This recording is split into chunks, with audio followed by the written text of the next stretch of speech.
This definitely feels like cheating.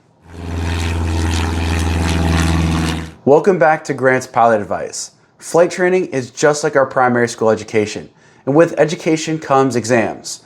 Whenever there was an exam in school, it was always a welcome sight when the teacher passed out a study guide. This gave us an idea of what to expect on the exam, so we could focus our efforts on what to study. Just like high school physics class, there is a study guide for your final exam in flight training. Introducing the Airman Certification Standards. The Airman Certification Standards, or ACS, is published by the Federal Aviation Administration. Its purpose is to standardize how pilot applicants are evaluated. The ACS contains not only the items which must be on the Checkride, but the completion standards for each item. The ACS is divided into areas of operation which contain specific tasks. Within each task, there are 3 sections. The knowledge section evaluates an applicant's understanding of the theory of the task, such as explaining thunderstorms. The risk management section evaluates an applicant's ability to identify and mitigate risks associated with that task, such as identifying factors which may turn a power on stall into a spin. Finally, the skills section outlines the completion standards, like maintaining altitude plus or minus 100 feet and rolling out on a heading plus or minus 10 degrees in a steep turn. As you can see, the ACS is comprehensive and covers every part of the Checkride. This makes it an extremely useful tool in evaluating applicants as well as standardizing those evaluations.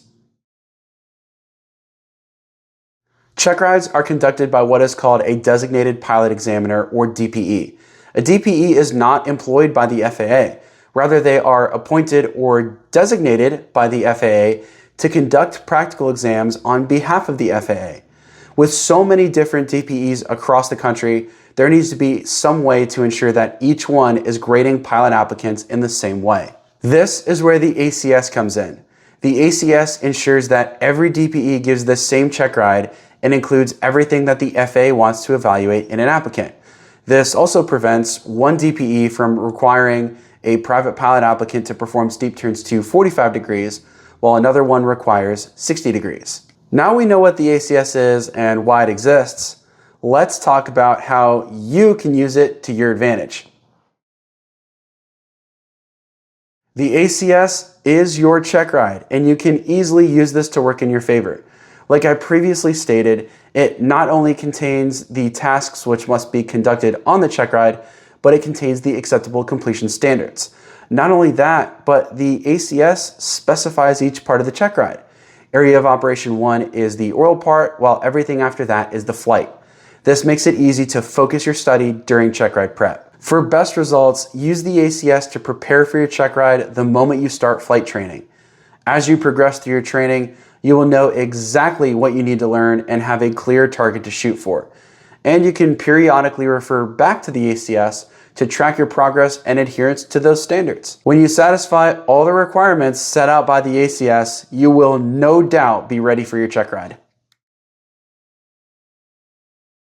The ACS is a great tool which helps standardize Checkrides and make sure that every applicant gets a similar experience.